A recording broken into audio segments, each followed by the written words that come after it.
Assalamualaikum everyone, welcome back to Camarina where chemistry becomes easy to understand. In today's lecture we are going to discuss our next topic of chapter 18 which is transition metal complexes. इस first lecture में हम समझेंगे कि transition metals complexes क्यों form करते हैं, central metal ion और ligand क्या होते हैं, कोऑर्डिनेट कोवेलेंट बॉन्ड क्या होता है और लिगेंड्स की डिफरेंट टाइप्स क्या हैं. So let's begin. Transition metal ions complexes इसलिए फॉर्म करते हैं क्योंकि इनके पास वेकेंट या एनर्जेटिकली एक्सेसिबल ऑर्बिटल्स होते हैं. ये ऑर्बिटल्स लिगेंड्स के इलेक्ट्रॉन पेयर्स को एक्सेप्ट करते हैं. For example take a look at this reaction. यहाँ copper two positive central metal ion है और NH3 मॉलिक्यूल्स लिगेंड्स हैं. NH3 अपना lone pair copper two positive को डोनेट करता है और कॉम्प्लेक्स आयन फॉर्म होता है. अब दो इम्पॉर्टेंट टर्म समझते हैं, सेंट्रल मेटल आयन और लिगेंड. सेंट्रल मेटल आयन वो मेटल एटम या आयन होता है जो कॉम्प्लेक्स के सेंटर में प्रेजेंट होता है. For example copper two positive. अब लिगेंड वो मॉलिक्यूल या आयन होता है जिसके पास at least one lone pair of electrons हो और वो अपना electron pair central metal ion को डोनेट करे. For example NH3.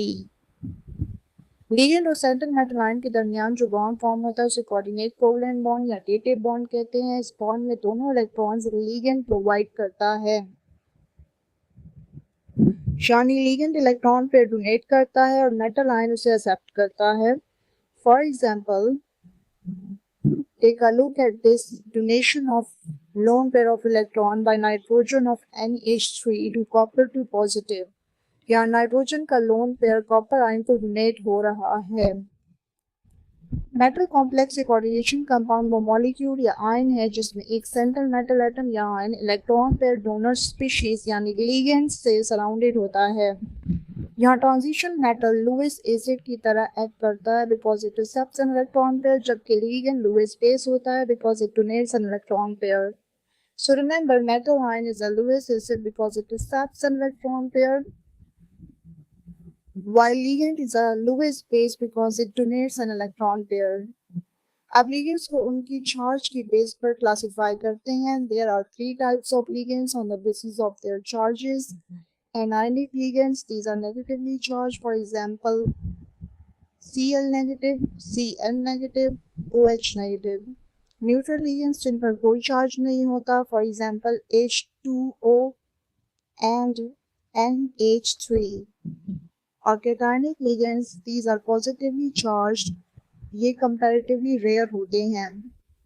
अब हम इन टाइप्स को डिटेल में डिस्कस करते हैं. सबसे पहले है anionic ligands. Anionic ligands वो ligands हैं जिन पर नेगेटिव चार्ज होता है. For example chloro, cyano, hydroxo, oxalato. Important point ये है कि anionic ligands के नेम्स कॉमनली O पर एंड होते हैं. न्यूट्रल लिगेंड्स पर कोई चार्ज नहीं होता. For example aqua, amine, carbonyl. इनमें कुछ लिगेंड्स के स्पेशल नेम्स हैं जो हमें याद रखने चाहिए. कैटायनिक लिगेंड्स पॉजिटिवली चार्ज होते हैं और रिलेटिवली रेयर होते हैं. For example nitrosonium and हाइड्रोजीनियम.